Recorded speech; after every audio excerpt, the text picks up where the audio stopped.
Odebrecht e Lula. Então, quando o presidente Dilma foi tomar posse, a empresa entrou num certo pânico. E foi nesse momento que o Dr. Emílio Odebrecht fez uma espécie de pacto de sangue com o presidente Lula. Ele procurou o presidente Lula nos últimos dias do seu mandato e levou um pacote de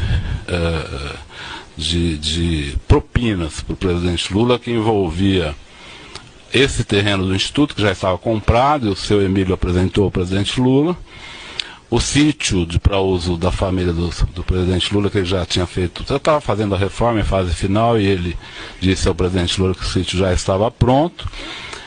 E também disse ao presidente Lula que ele tinha à disposição dele para o próximo período, para ele fazer as atividades políticas dele, 300 milhões de reais. Eu fiquei bastante chocado. Segundo o entendimento do ex-ministro, as doações a Lula faziam parte de um pacotão. Não havia qualquer distinção. Entretanto, 4 milhões de reais foram doados para cobrir rombos do Instituto Lula. Isso no final de 2013.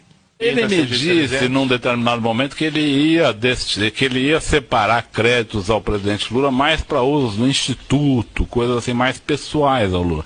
Porque a tal da reserva que ele falava, ou da conta corrente, que seja, era para o Lula, para o PT, não tinha uma separação. Isso é para o Lula, isso não é para o Lula, entende? Então eu não entendi muito quando eu vi essa parte dessa destinação específica. Ainda sobre a compra da sede para o Instituto Lula, objeto do processo, Palocci declarou que houve algumas discussões, o medo serem descobertos. Eu fui lá achando que ia ter uma discussão, uma briga com a dona Marisa, mas na verdade tive uma briga com o Dr. Bunlai e o Dr. Roberto Teixeira, que achavam que a compra tinha sido absolutamente normal. E acho aqui, doutor, que do ponto de vista deles, que são homens de negócio, era normal. Então, não estou aqui criticando as pessoas, não. Do ponto de vista de negociadores, de pessoas de negócio, comprar, alguém pagar, alguém pôr outro para pagar, tá, isso no mercado ocorre.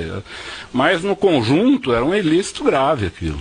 No conjunto, considerando a pessoa do presidente Lula, o governo, o Odebrecht, o Instituto Lula, aquilo era uma fratura exposta, era um convite à investigação. Durante o depoimento, Antônio Palocci descreve que os fatos narrados pela denúncia, apesar de verdadeiros, dizem respeito a apenas um